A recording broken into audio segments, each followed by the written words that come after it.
The number of civilian deaths and injuries in Afghanistan rose by 22% in 2014, the United Nations says.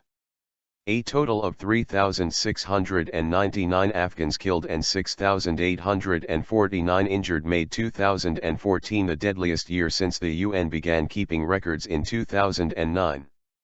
For the first time, more people were killed in battles between the Taliban and government forces than by roadside bombs, the figures show. Foreign troops formally ended their combat role last December. Fighting between government forces and the Taliban accounted for just over a third of civilian casualties, while roadside bombs were responsible for 28% of civilian deaths and injuries, UN Special Representative Nicholas Haysom said, presenting the latest figures in Kabul. Intensified ground fighting is also reflected in the latest figures published by the International Committee of the Red Cross, ICRC.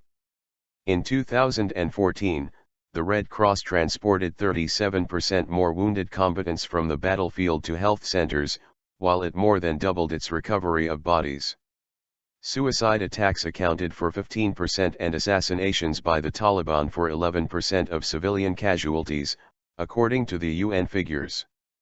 In December alone, the UN recorded over 500 civilian deaths as the Taliban, who were ousted from by a US-led coalition in 2001, launched a wave of attacks as foreign troops pulled out.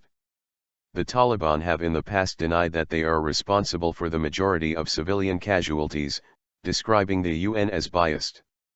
The UN figures also show the highest recorded losses for the Afghan army and police, with nearly 5,000 killed in 2014. An increase in civilian casualties due to intensified ground fighting between government forces and the Taliban was first flagged up when the UN published its figures for the first half of 2014 in July. Since it began recording civilian casualties in 2009, the UN has recorded almost 18,000 deaths and almost 30,000 injuries.